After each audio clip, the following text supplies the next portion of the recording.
Morning, everyone. Good morning.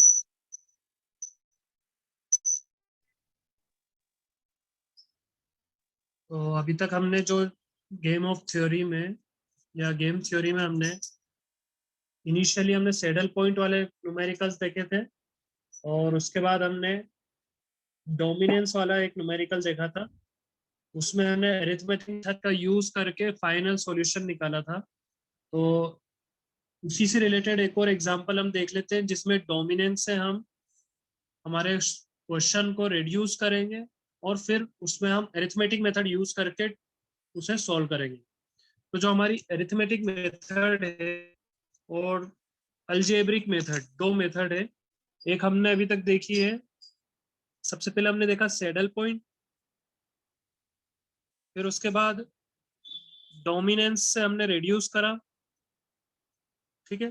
फिर उसके बाद हमने अरिथमेटिक मेथड को अप्लाई करा था, ठीक है। तो ये अरिथमेटिक मेथड किसके लिए अप्लाई होती है? 2x2 के गेम के लिए, मतलब 2x2 की मैट्रिक्स होना चाहिए वो गेम में, तो हम इसे यूज कर पाएंगे, ठीक है। तो डोमिनेंस से पहले हम रिड्यूस करते हैं, फिर उसके बाद हम अरिथमेटिक मेथड से उसे सोल्व करते हैं। एक एग्जांपल ले लेते हैं हम, ठीक है। दो प्लेयर्स दे रखे हैं यहाँ पर, एक दे रखा है player B and player A, ठीक है। उन दोनों के बीच में एक कंपटीशन चल रहा है।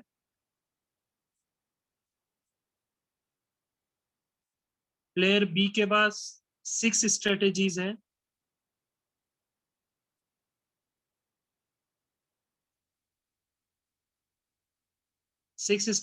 हमारे प्लेयर बी के पास, ठीक है।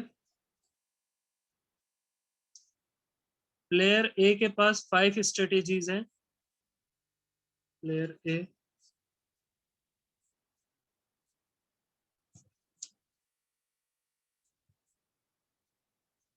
के पास हमारे 5 स्ट्रेटेजीज हैं, ठीक है। क्वेश्चन कुछ इस तरह से गिवन है, हमारे को डायरेक्ट प्ले ऑफ मैट्रिक्स दे रखी है, बीच में उन्होंने पे ऑफ, ठीक है, 4 4 4 4 4 2 3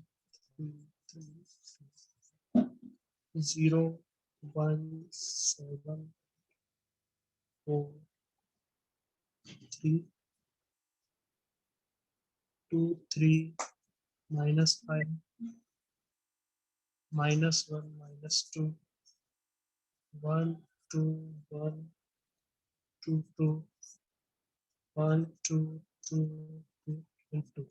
ये हमारे को पे ऑफ मैट्रिक्स क्वेश्चन में गिवन है। इसे उन्होंने बोला है कि सॉल्व करना है इसे by using the principle of dominance, ठीक है। तो डोमिनेंस क्या बोलता था? एक, सबसे पहले हम रो वाइज अगर देखें, सबसे पहले अगर कोई सा भी क्वेश्चन आपको गिवन है तो उसमें क्या चीज फाइंड करना है? सैडल पॉइंट है या नहीं, ठीक है। सैडल पॉइंट के लिए क्या कंडीशन होती थी? मिनिमम ऑफ रो निकालना, ठीक है। मिनिमम ऑफ रो में मिनिमम ऑफ रो क्या है? 0, तो ये 0। सेकंड रो में मिनिमम क्या है? 1 1। नेक्स्ट में है -5 -5, उसके नेक्स्ट में -1 तो -1, फिर लास्ट में -2 तो -2। इस मिनिमम वैल्यू में मैक्सिमम वैल्यू को मार्क करते थे, तो मैक्सिमम वैल्यू क्या है? 1, तो ये हो गया हमारा मैक्सिमिन, ठीक है। सिमिलरली मैक्सिमम वैल्यू देखते हैं इसमें कॉलम वाइज, तो 4 3 7 3 2 एंड 2, ठीक है। और इस मैक्सिमम में मिनिमम वैल्यू मार्क करते हैं, तो 2 हमारे को दो जगह दिख रही है मिनिमम, तो आर्बिटरीली कोई सी भी चूज कर लो, 2 कोई सी भी चूज कर लो आप, ठीक है। तो यहाँ पर देखेंगे हम, तो ये मिनीमैक्स है और ये मैक्सिमिन है, बोथ आर नॉट इक्वल, ठीक है। सैडल पॉइंट हमारा नहीं है, पहले तो हमें ये पता चल गया कि नो सैडल पॉइंट, ठीक है। पहली चीज क्लियर हो गई, मतलब डायरेक्ट सॉल्यूशन हमारे पास नहीं है, हमें डोमिनेंस अप्लाई करना पड़ेगा।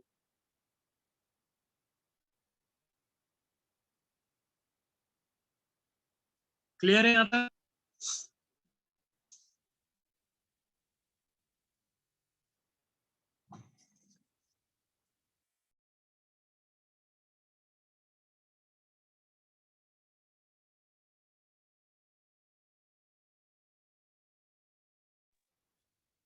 समझ में आया? किसी को कोई डाउट?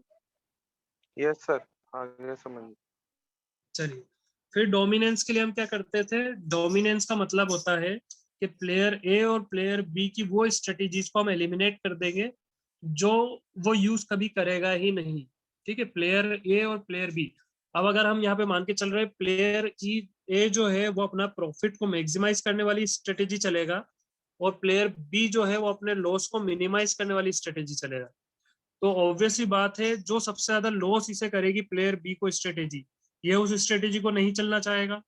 ठीक है, मान लीजिए कि प्लेयर ए 1 2 3 4 5 इन पांचों स्ट्रेटेजी में से कोई सी भी स्ट्रेटेजी अगर चूज करेगा, ठीक है, तो अगर player B one strategy choose कर रहा है, तो वो वन स्ट्रेटेजी जो है उसको दूसरी स्ट्रेटेजी के कंपैरिजन में हर बार ज्यादा ही नुकसान दे रही है।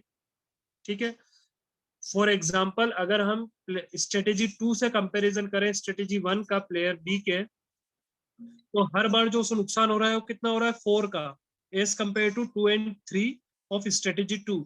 तो प्लेयर बी क्या चाहेगा कि वो स्ट्रेटेजी 1 कभी नहीं चलना चाहेगा। ठीक है, प्लेयर ए की कोई सी भी स्ट्रेटेजी रहे तो प्लेयर बी के लिए जो फर्स्ट स्ट्रेटेजी है वो हमेशा एक ही नुकसान दे रही है, सबसे ज्यादा दे रही है। ठीक है, तो इसलिए प्लेयर बी वन स्ट्रेटेजी नहीं चलना चाहेगा। ठीक है, क्लियर है ये क्लियर है तो आगे बढ़े फिर। चलो, तो फिर इसमें नेक्स्ट स्ट्रेटेजी देखते हैं प्लेयर बी की, टू वाली स्ट्रेटेजी को अगर हम कंपेयर करें फिफ्थ वाली से, तो उसको हर बार ज्यादा ही नुकसान हो रहा है as compare to fifth strategy से। मतलब वो चाहता तो फिफ्थ स्ट्रेटेजी चल सकता है, लेकिन अगर वो सेकंड वाली चलता है तो उसे हर बार ज्यादा ही नुकसान होना है। ठीक है, तो इसलिए प्लेयर भी सेकंड स्ट्रेटेजी को भी सेक्रीफाइस करेगा, उसे नहीं चलेगा। ठीक है, तो दो स्ट्रेटेजी तो हमारा क्लियरली समझ में आ गई कि नहीं चलेगा वो। वापस देख लेते हैं और फिफ्थ और सिक्स्थ का कंपैरिजन करके देखते हैं। तो 1 और 1, 2 और 2, 1 2 2 2 और 2 2, मतलब सिक्स्थ स्ट्रेटेजी और फिफ्थ स्ट्रेटेजी में अगर चूज करना हो तो फिफ्थ स्ट्रेटेजी हम चूज करेंगे। सिक्स्थ जो है हर समय उसे या तो बराबर लॉस दे रही है या एक जगह वो ज्यादा लॉस भी दे रही है। ठीक है, तो सिक्स्थ स्ट्रेटेजी को हम क्या करेंगे? एलिमिनेट कर देंगे। ठीक है, मतलब प्लेयर बी जो है उसके पास जो फर्स्ट सेकंड और सिक्स्थ स्ट्रेटेजी थी वो तीनों स्ट्रेटेजीज को नहीं चलेगा। बची हुई तीन स्ट्रेटेजी में देखें तो 0 2 से छोटा है, 1 3 से छोटा है, लेकिन 7 - 5 से बड़ा है। तो ये इनके बीच में डोमिनेंस नहीं हो पा रहा है। फोर्थ और फिफ्थ के बीच में देखें तो 2 1 से बड़ा है, 3 2 से बड़ा है, लेकिन -5 1 से छोटा है, तो फिर इसमें भी डोमिनेंस नहीं हो पा रहा है। थर्ड और फिफ्थ में देखें तो 0 1 से छोटा है, 1 2 से छोटा है, लेकिन 7 1 से बड़ा है। तो थर्ड और फिफ्थ में भी डोमिनेंस नहीं हो पा रहा है। मतलब ये तीन स्ट्रेटेजी में से उसे अब कोई सी भी एलिमिनेट नहीं कर सकते। ठीक है, वो इन तीनों स्ट्रेटेजी में से कोई सी भी यूज करेगा उसके अकॉर्डिंग। ठीक है, अभी के लिए नेक्स्ट देखते हैं ए के लिए कौन कौन सी स्ट्रेटेजी काम की नहीं है। ठीक है, तो खाली इन तीन कॉलम और बाकी सारी रोज में कंपैरिजन करेंगे हम। ठीक है, थर्ड फोर्थ फिफ्थ और बाकी रोज में। तो रो वाई देखें तो 0 2 1, 0 से 1 बड़ा है, 2 से 3 बड़ा है, और 1 से 2 बड़ा है। मतलब ये जो फर्स्ट रो है, ये प्रॉफिट जो रहेगी अगर ये स्ट्रेटेजी हम चलते हैं, वन वाली स्ट्रेटेजी ए की रेस्पेक्ट में देखें, तो वन स्ट्रेटेजी ए को कम प्रॉफिट देगी एज कंपेयर टू स्ट्रेटेजी 2। अगर स्ट्रेटेजी 2 चलेंगे तो वो ज्यादा प्रॉफिट देने वाली रहेगी एज कंपेयर टू स्ट्रेटेजी 1। इसलिए हम स्ट्रेटेजी 1 को एलिमिनेट कर देंगे। समझ में आया यहाँ तक? किसी को कोई डाउट?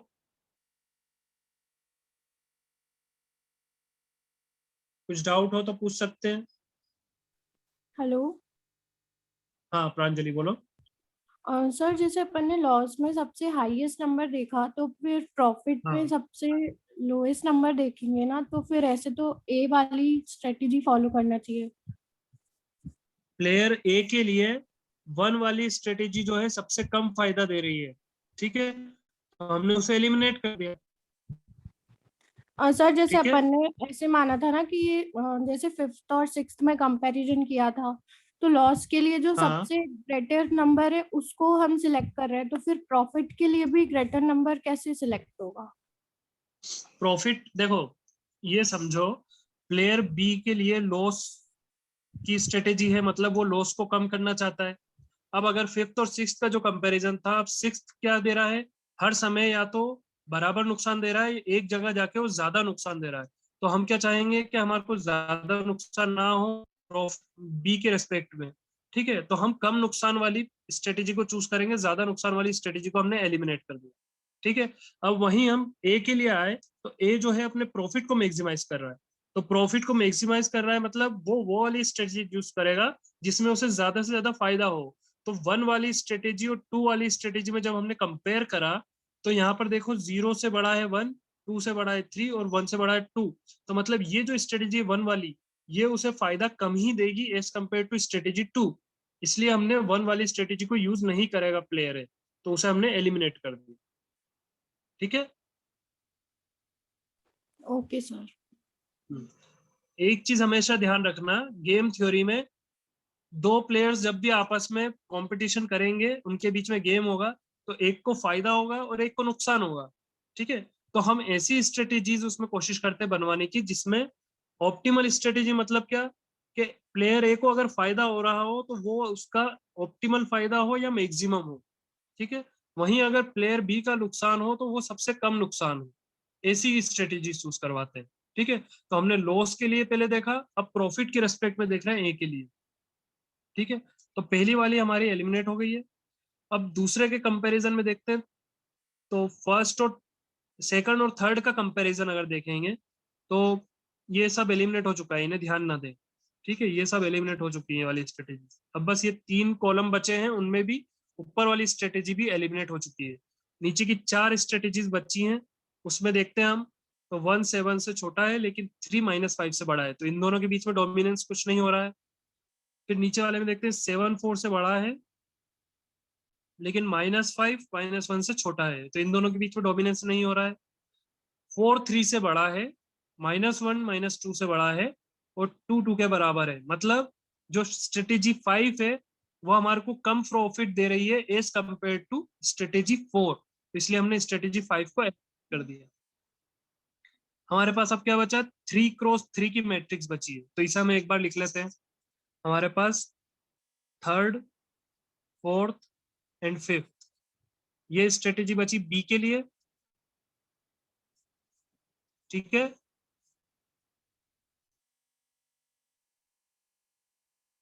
और ए के रेस्पेक्ट में देखें तो सेकंड, थर्ड और फोर्थ, सेकंड, थर्ड और फोर्थ स्ट्रेटेजी बची। वैल्यूज लिख लेते हैं, 1 3 2 7 -5 1 4 -1 2।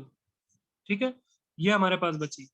अब और इसमें डोमिनेंस हो सकता है क्या, अभी तक हमने एवरेज वाला ऑपरेशन नहीं लगाया है, याद होगा। अगर एवरेज वाला ऑपरेशन लगा के देखें तो फिर हम कुछ एलिमिनेट कर पा रहे हैं क्या। देखो यहाँ पर कोशिश करो खुद से एवरेज ऑपरेशन लगाने की, कॉलम वाइज और रो वाइज दोनों में देखो।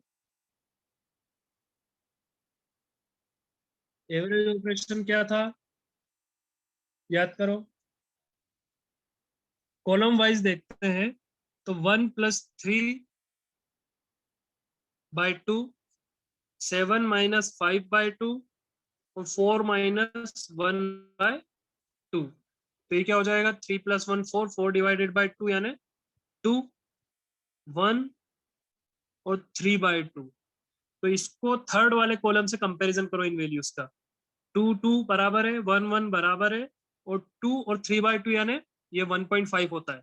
1.5 इज लेस देन 2, मतलब कॉलम फिफ्थ जो है थर्ड और फोर्थ के एवरेज से ज्यादा वैल्यूज है यानी ज्यादा लॉस करे कॉलम फिफ्थ स्ट्रेटेजी। इसलिए कॉलम फिफ्थ को भी हम एलिमिनेट कर सकते हैं जब हमने एवरेज ऑपरेशन लगाया तब। समझ में आया, किसी को कोई डाउट है?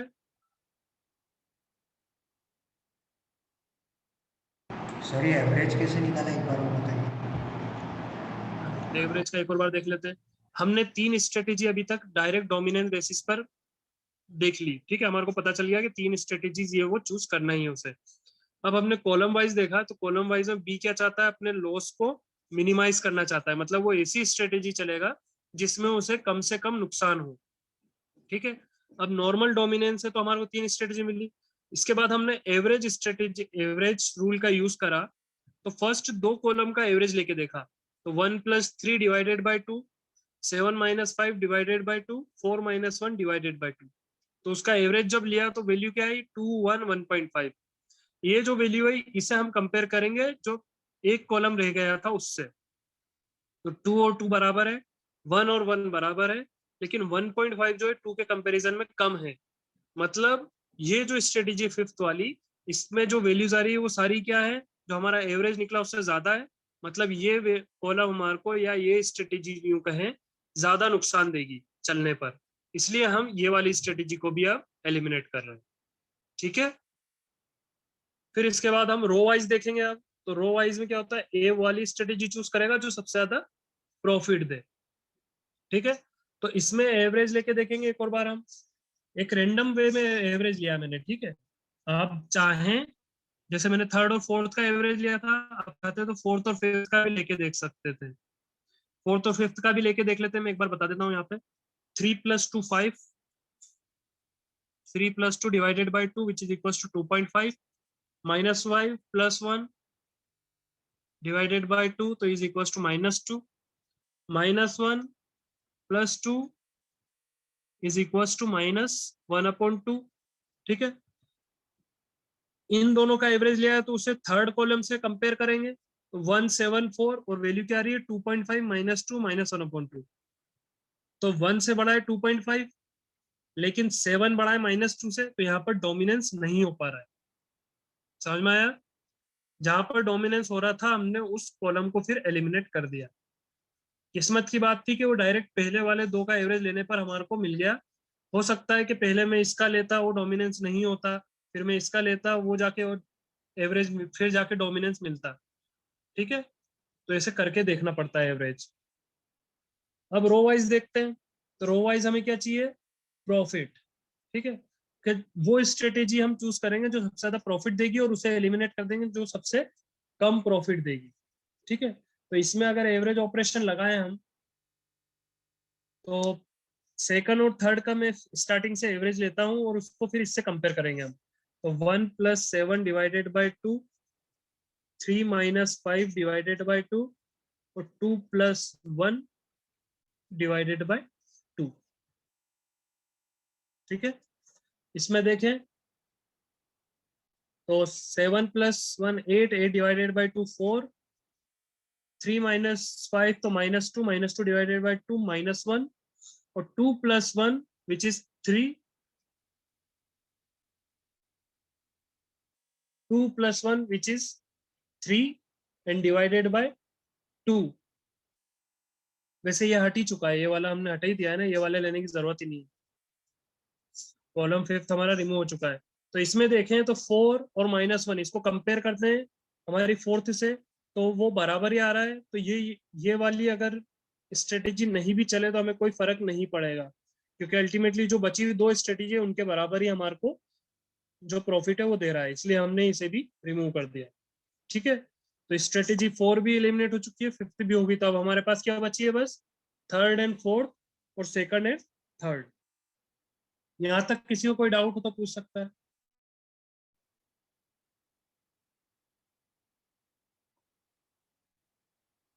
किसी को कोई भी डाउट हो, स्ट्रेटेजीज कैसे हमने 2x2 तक पहुंचे हैं। इनिशियली हमारे पास 6 और 5 थी स्ट्रेटेजीज, हमने उन्हें डोमिनेंस से रिड्यूस कर करके कहां तक लिया है, 2/2 तक। ठीक है, तो अब 2/2 के हम मैट्रिक्स बना लेते हैं। बी की स्ट्रेटेजी कौन कौन सी है, अब थर्ड एंड फोर्थ। ठीक है,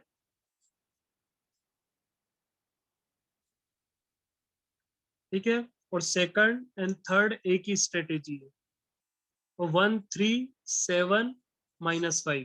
तो ये कौन सी मैट्रिक्स हो गई, ये देखिए 2x2 की मैट्रिक्स है। ठीक है, 2x2 की मैट्रिक्स है, 2 रो और 2 कॉलम है, तो ये से हम सॉल्व कर सकते हैं अरिथमेटिक मेथड से। अरिथमेटिक मेथड क्या बोलती थी, इन दोनों का सब्ट्रैक्ट करते थे, फर्स्ट रो में सब्ट्रैक्ट करके सेकंड रो में लिखेंगे और सेकंड रो का सब्ट्रैक्ट करके फर्स्ट रो में लिखेंगे और साइन कंसिडर नहीं करना है हमें, ठीक है। जैसे 1 - 3 हुआ तो 2, 7 माइनस माइनस प्लस 5 तो हो गया 12।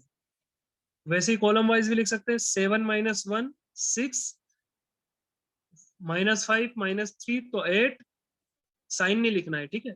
तो 8 + 6 कितना हो रहा है 14 और 12 + 2 भी 14, ठीक है। तो मतलब हम सही कर रहे हैं। फिर इसमें हम स्ट्रेटेजी कैसे निकालते थे, तो इसे इस तरह से लिख सकते हैं हम, 12 + 2 कितना होता है 14, तो 12/14, 12 + 2 14, तो 2/14, ठीक है। 8 + 6 14, तो 8/14, 8 + 6 14, 6/14, ठीक है। तो अब स्ट्रेटेजी में लिखा हो तो ए की स्ट्रेटेजी क्या रहेगी, ए के पास कितनी स्ट्रेटेजी थी इनिशियली, देखिए 1 2 3 4 5 और आखिरी में कितनी बची है 2 और 3। तो जो सारी स्ट्रेटेजी नहीं है उन्हें हम मार्क करेंगे 0। तो 1 स्ट्रेटेजी 0, सेकंड स्ट्रेटेजी यूज करेंगे 12/14, यानी 2 6 जा 12, 2 7 जा 14, 6/7 टाइम्स। थर्ड स्ट्रेटेजी फॉलो करेंगे हम 1/7, 1/7 टाइम्स। फोर्थ स्ट्रेटेजी यूज नहीं करना है और फिफ्थ स्ट्रेटेजी भी यूज नहीं करना है, ठीक है। तो ये ए की स्ट्रेटेजी है। सिमिलरली बी की स्ट्रेटेजी इस बेसिस पर देखें तो बी की स्ट्रेटेजी क्या रहेगी, बी के पास इनिशियली कितनी स्ट्रेटेजी अवेलेबल थी, 6 स्ट्रेटेजी, ठीक है। तो अब 6 में से कितनी बची है बस, थर्ड और फोर्थ। तो फर्स्ट स्ट्रेटेजी 0 आएगा, सेकंड स्ट्रेटेजी 0, थर्ड स्ट्रेटेजी क्या है 8/4 या 4/7, तो ये हो जाएगा 4/7 टाइम्स यूज करेंगे third strategy. Fourth strategy use करेंगे 3/7 टाइम्स, ठीक है। और फिफ्थ वाली 0 टाइम्स और सिक्स वाली 0 टाइम्स। तो यह आई हमारी बी की स्ट्रेटेजी, ठीक है। और वैल्यू ऑफ द गेम क्या आ जाएगी, मतलब ए को कितना फायदा हुआ या बी को कितना नुकसान हुआ वो कैसे निकलेगा।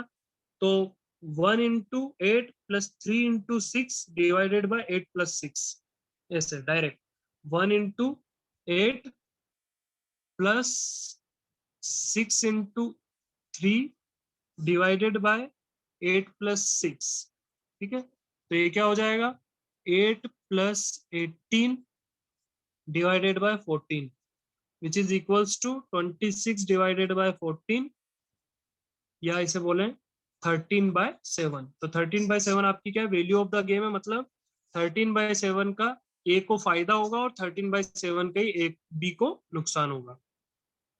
क्लियर है। इस न्यूमेरिकल में कुछ डाउट किसी को,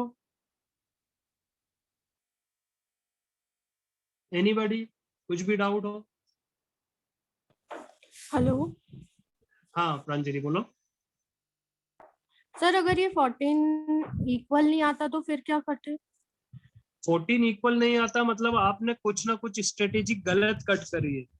हो सकता है आपने फिफ्थ जो कट करी वो फिफ्थ ना होते हो फोर्थ कट करना रहती है आपको, यानी आपसे कुछ ना कुछ गलती हुई है। यहाँ पर वो चेक कर हो जाता है आपका कि 12 + 2 और 8 + 6 दोनों बराबर आ रहे हैं, मतलब आपका क्वेश्चन सही सॉल्व करा है आपने अभी तक, ये एक चेक होता है। Okay sir. और किसी को कुछ डाउट।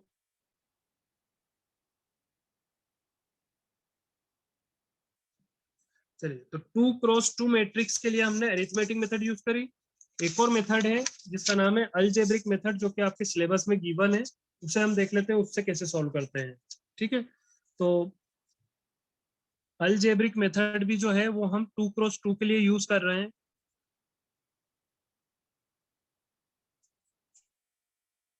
2 × 2 मैट्रिक्स के लिए, ठीक है। तो 2 × 2 मैट्रिक्स के लिए जो अलजेब्रिक मेथड यूज हो रही है वो किस तरह हो रही है वो हम देखेंगे।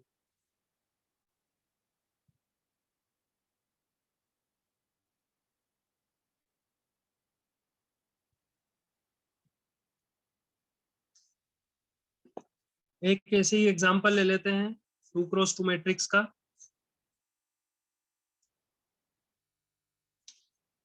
Player B, player A, strategy 1, strategy 2, इसकी स्ट्रेटेजी 1, स्ट्रेटेजी 2, ठीक है। इसमें मान लेते हैं ये कुछ वैल्यूज दे रखे 0 -3 -1 एंड 0, ठीक है। अब इसमें बोला है कि ए स्ट्रेटेजी का बताइए और बी की स्ट्रेटेजी बताइए और वैल्यू ऑफ द गेम बताइए यूजिंग एल्जेब्रिक मेथड। ठीक है, तो इसमें सबसे पहला क्या काम करते हैं हम, let X be the frequency बताता है कि एक्स टाइम क्या है, स्ट्रेटेजी 1 यूज करेगा ए, और बचे हुए टाइम यानी 1 माइनस एक्स टाइम जो रहेगा वो स्ट्रेटेजी 2 यूज करेगा। ठीक है,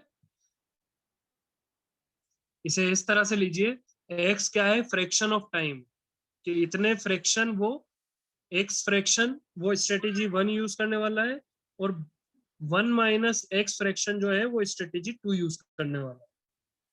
ठीक है, या अगर इसे इस तरह से याद रखें कि 100% अगर माना आपने एक गेम को, तो 100% में x% टाइम वो यूज करेगा स्ट्रेटेजी 1, और 1 माइनस x% टाइम यूज करेगा, या 100 माइनस x% टाइम यूज करेगा वो स्ट्रेटेजी 2। सिमिलरली बी के लिए y% या y फ्रैक्शन टाइम यूज करेगा स्ट्रेटेजी 1, और 1 माइनस y% स्ट्रेटेजी यूज करेगा 2। ठीक है, ये सबसे पहले कंडीशन रहती है अलजेब्रिक में, हमें मानना पड़ता है। फिर इसे कैसे सॉल्व करते हैं, जन नॉर्मल है, अलजेब्रिक में क्या होता है, अंदर प्रोडक्ट करते हैं और सोल्व करते हैं, यानी 0 इंटू एक्स, ठीक है, इसका इंटू करेंगे, 0 into x plus -1 into 1 minus x, -1 into 1 minus x.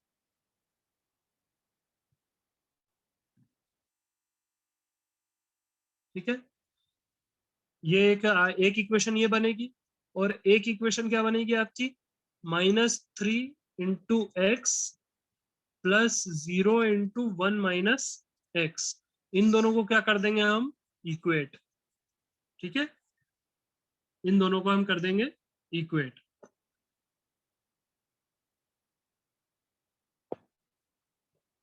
Clear है, क्या करा हमने, एक्स फ्रैक्शन माना स्ट्रेटेजी 1 के लिए, तो 1 माइनस एक्स माना हमने स्ट्रेटेजी 2 के लिए, फिर हमने एक्स का मल्टीप्लाई अंदर करा और 1 माइनस एक्स का भी अंदर करा, और फिर दूसरी स्ट्रेटेजी के लिए भी हमने वही करा, -3 इंटू एक्स और 0 इंटू 1 माइनस एक्स, और दोनों को क्या कर दिया हमने, इक्वेट। तो उससे हमारे को एक्स की वैल्यू मिल जाएगी, 0 इंटू एक्स क्या हुआ 0, -1 minus minus plus X is equal to -3x plus 0, तो -1 is equals to -4x, they reply x is equals to 1/4। ठीक है, तो अपना वैल्यू क्या मिल गई, 1/4 और 3/4। ठीक है, x की वैल्यू आ गई। सिमिलरली y निकालना होगा तो कैसे निकालेंगे, y 0 into Y plus -3 into 1 minus Y, 0 into Y plus -3 into 1 minus Y. ठीक है, is equals to -1 into Y plus 0 into 1 minus Y. ठीक है, पहले इसका इंटू करा फर्स्ट वाली रो का, फिर उसे इक्वल करा सेकंड वाली रो से। ठीक है, तो 0 -3 minus minus plus 3y is equals to -y। ठीक है, तो -3 is equals to -4y plus y is equals to 3/4। ठीक है, तो यहाँ पर वैल्यू पुट करी तो 3/4, 3/4 और 1/4। ठीक है, ये दो वैल्यूज आ गई हमारी। क्लियर है, कैसे निकाला हमने, किसी को कोई doubt?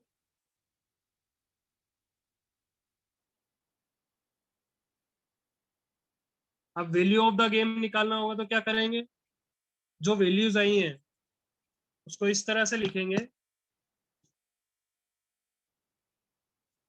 Value of the game कैसे निकलेगी, जो 3/4 है इंटू 0 इंटू 1/4, ठीक है, -1 इंटू 3/4। ठीक है, 0 इंटू 1/4 -1 इंटू 3/4, फिर उसके बाद plus 1/4 into -3 into 1/4 plus 0 into 3/4।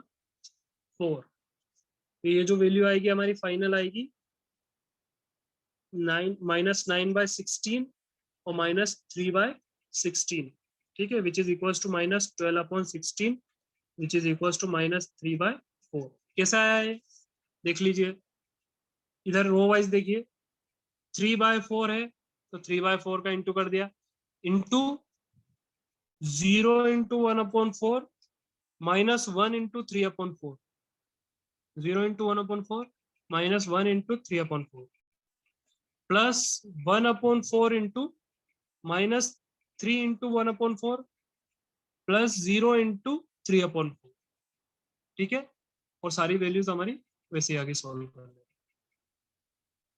Clear है? अलजेब्रिक मेथड कैसे सॉल्व करते हैं?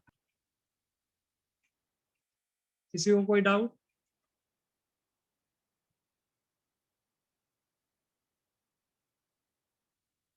किसी को कोई डाउट हो तो पूछ सकते हैं।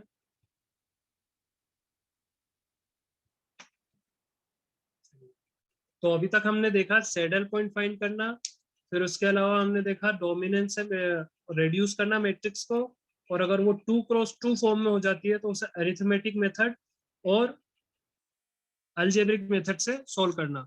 क्या हो कि हमारी मैट्रिक्स जो है वो 2x2 की बजाय 2x4, 2x3 या 3x2 या 4x2 में कन्वर्ट हो जाए। तो जब भी इस फॉर्म में वो कन्वर्ट होगी, यानी 2 के फॉर्म में और 4 के फॉर्म में, या 3 के फॉर्म में और 2 के फॉर्म में, तो हम कौन सी मेथड यूज करेंगे?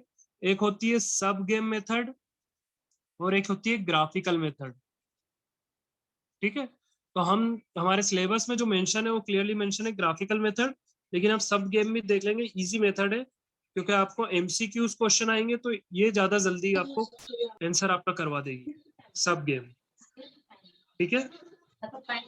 हम सब गेम वाले मेथड देख लेंगे, और ग्राफिकल चूंकि हमारे सिलेबस में है इसलिए इसे देखना जरूरी है। तो सब गेम इसलिए बताऊंगा मैं ताकि आप ऑब्जेक्टिव क्वेश्चन रहेंगे तो जल्दी से आपसे बन जाएंगे, ठीक है। और ग्राफिकल मेथड इसलिए कभी उसके अंदर से क्वेश्चन पूछ ले कि ग्राफिकल मेथड में 2 लाइन इंटरसेक्ट करती हैं तो आपको सैडल पॉइंट कहाँ मिलता है, ऐसे कुछ क्वेश्चन बन सकते हैं।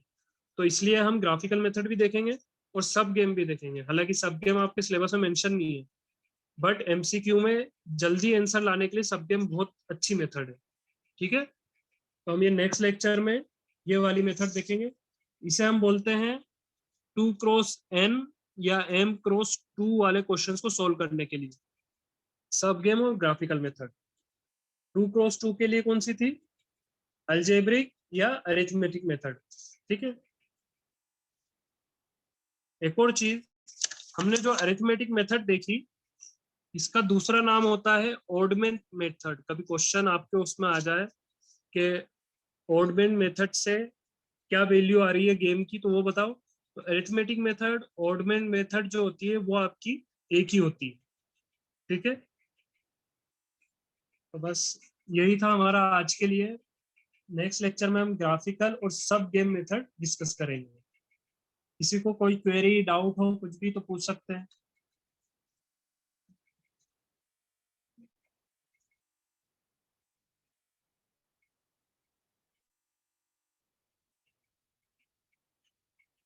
ओके, आप क्वेश्चन खुद से करके देखिएगा। आपको अगर उसमें कुछ डाउट आता है, कुछ भी क्वेरी आती है तो बिल्कुल पूछिएगा, ठीक है। हम वो सॉल्व करेंगे आराम से। तो आज के लिए इतना ही है। Stay home, stay safe, thank you. Thank you, sir. Thank you, sir.